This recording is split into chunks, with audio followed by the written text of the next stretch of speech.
Hello, everybody, and welcome to our question and answer. This is the third one on Patreon.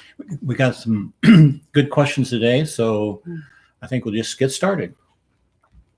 Hope what you all are doing well. Hello, everyone. We have a question from Joseph. He said, some people in his surroundings say they've had experiences, out-of-body experiences, and they saw their own body from above. Some saw the silver cord, some did not. How is it possible that someone can go out of their body and don't see the silver cord, and somebody else could see the silver cord? Well, I would say there's three ways, really. One is, it is possible somebody went out of their body and noticed the silver cord. It's also possible somebody went out of their body and did not notice the silver cord. Now, just think about this. This is just what any visualization. Sometimes Daskalos would give us an object and we'd look at an object, or he'd tell us to pick up an object and look at it and close your eyes and then try to recall every detail of it. And those of you who do this practice, and I strongly urge you to do it because it's very important to develop the skill of visualization, which is one of the most important skills we can develop at this point in our path in the Researchers of Truth. But you would only notice the things that caught your attention. You know, you'd open your eyes and, oh, I didn't notice that over there, but now I see it.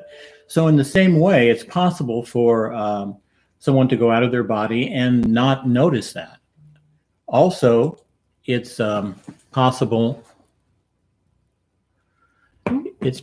for somebody to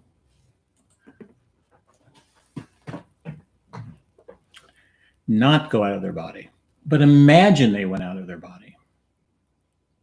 Now, this is something Daskalos would say it's a real obstacle for the researcher of truth, and it happens all the time to the researchers of truth because they've been trained on how to visualize. And whether you're a good visualizer or not, whatever you see is stored in your subconsciousness, imprinted as an elemental, perfect, accurate. So one day, this guy, and the guy was a good researcher, came to Daskalos and he was so excited. He said, Daskale, I went out of my body. I went to London. I could see everything. And Daskalos said, really? Yes. He said, when were you the last time were you in London? Oh, 5 years ago. And so Daskalos said, well, what did you notice different in London this time from your out-of-body experience? And the guy didn't know what to say because he didn't notice anything different, which means he was just doing this is what Daskalos said, a good visualization inside of his own elemental. He was just seeing his elemental in great detail. So then Daskalos says, well, why don't you go to Paris? He said, well, I've never been to Paris. How can I do that? So the guy was just thinking he was out of his body, but he was just inside an elemental. Now, an elemental, when you do this at the level he was doing it, it's very detailed. You're there. I mean, it's there. So you feel like you're in it, and it's very similar, but it's a common obstacle on the path that we mistake our own elementals or things we've seen as a true visualization. So that's something to watch for.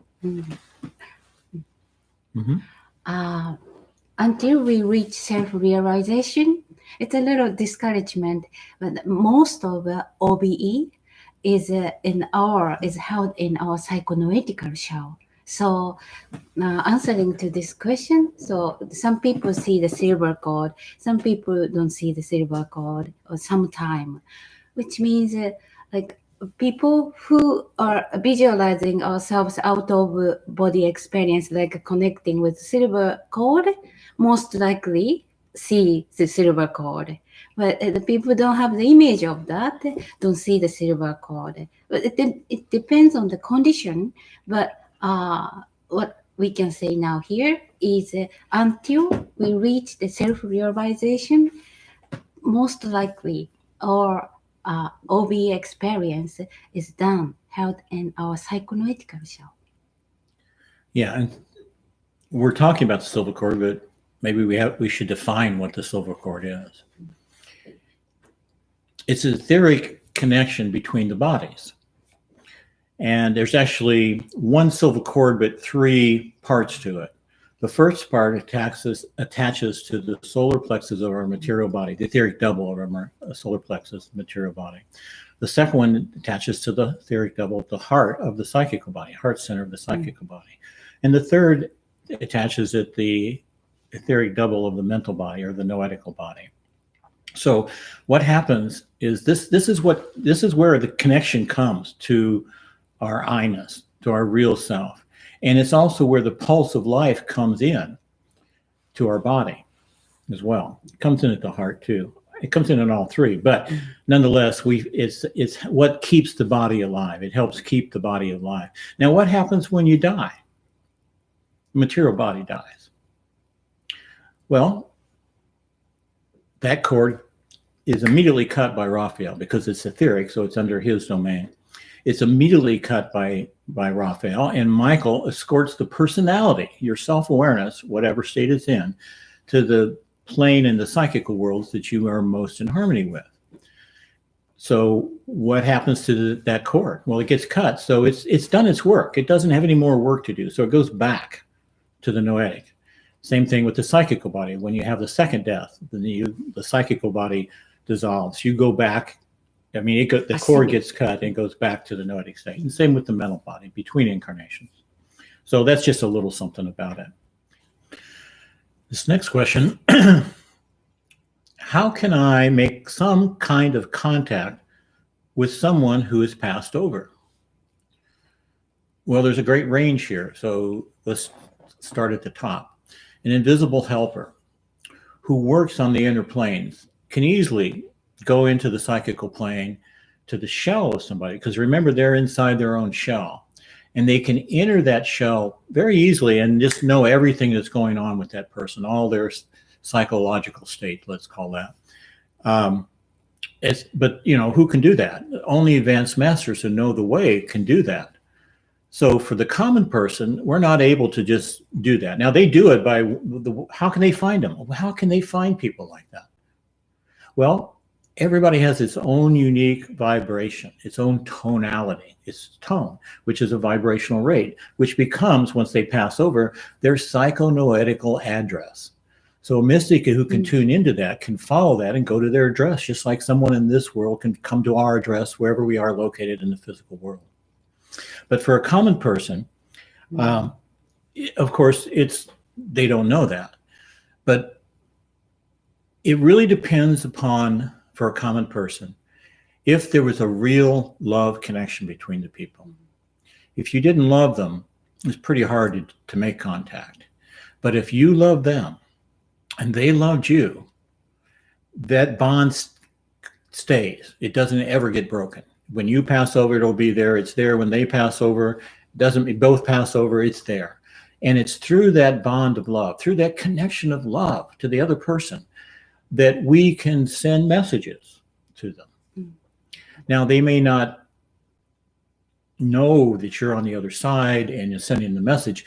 You might just appear in their shell saying the thing to them because they've created an identical of you, an elemental that's just identical to you.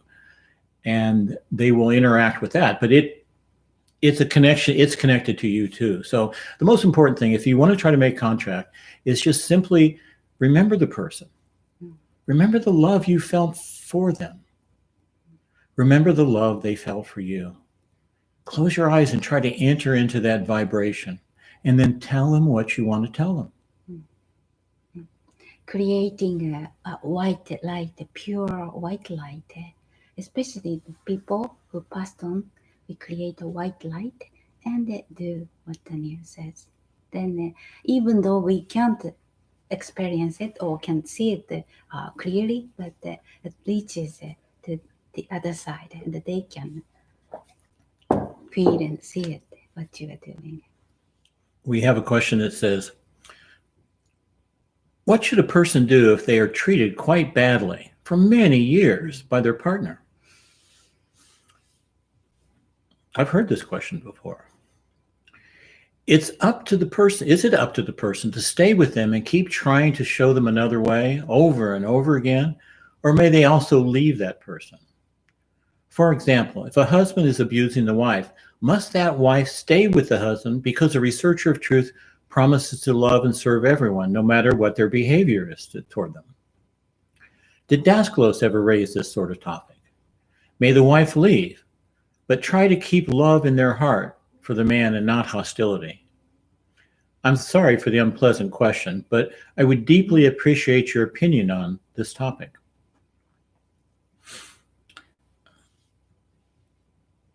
The promise is to love and serve from the depths of your heart and soul. It does not promise you will always have to stay with them physically, but you always should love them. That's just, no matter what happens in relationships, it should end with love, and they carry on with love.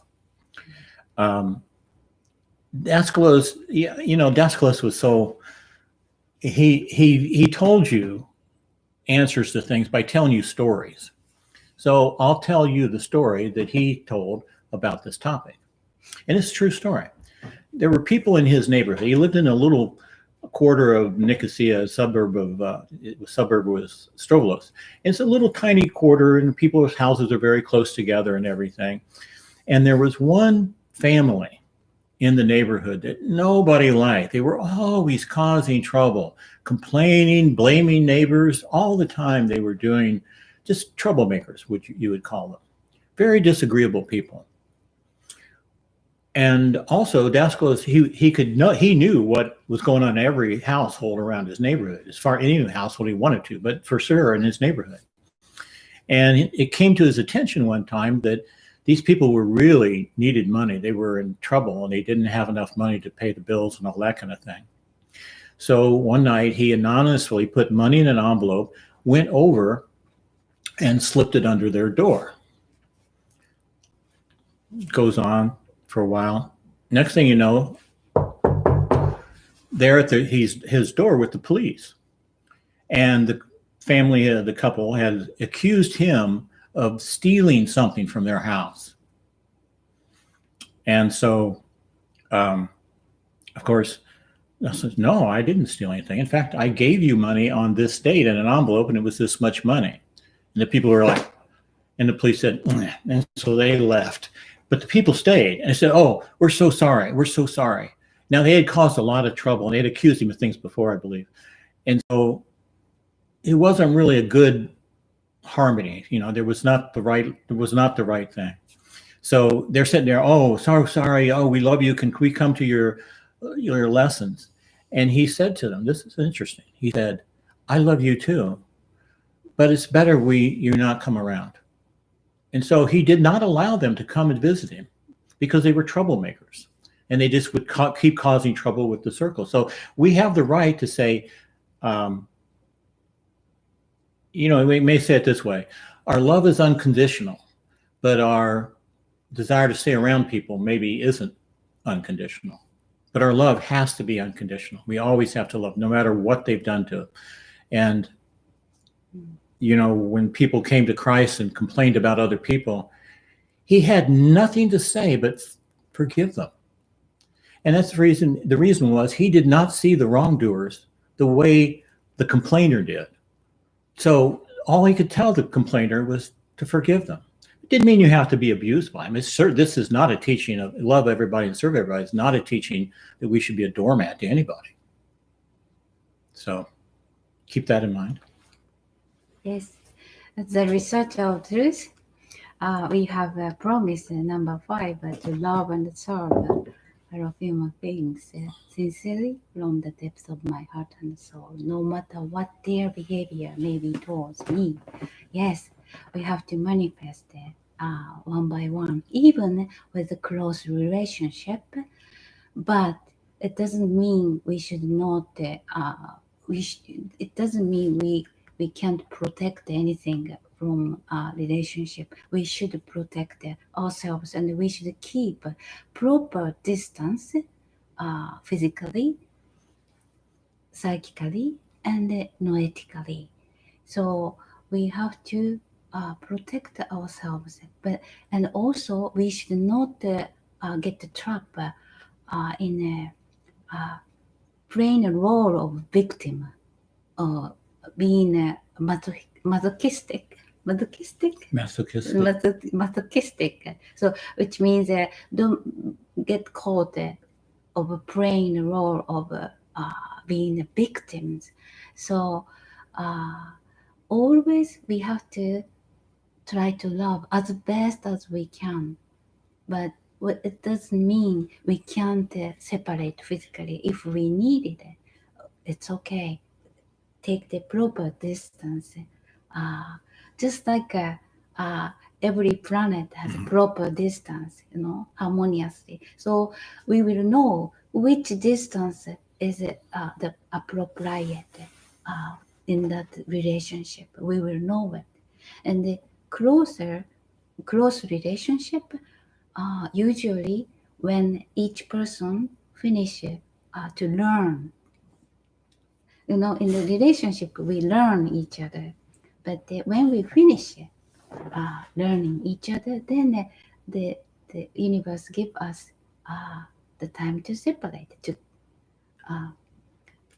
to create a proper distance each other. But until then, do your best, always loving your partner, whoever, and we will know the proper distance eventually. Okay, well, thank you for your good questions. Yes. All these questions, whatever question we get asked, they're all important because they all point to some aspect of the teaching we can elaborate on. It's a great way to learn, even hearing other people's questions, of course. It's a great way to learn about the teachings rather than a rote book kind of format. It's more natural, and everything we're doing, there's nothing we're doing that doesn't relate to the teachings, yes. or say the teachings relate to that. Yes.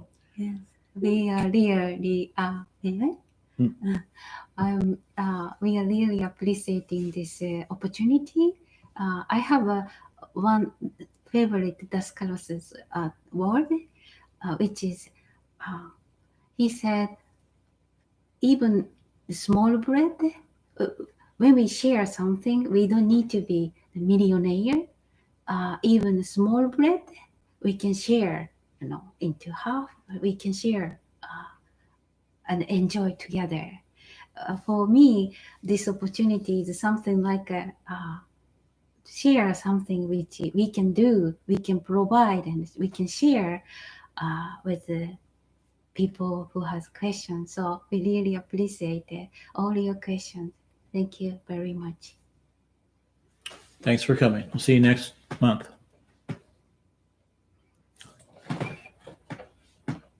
Yes.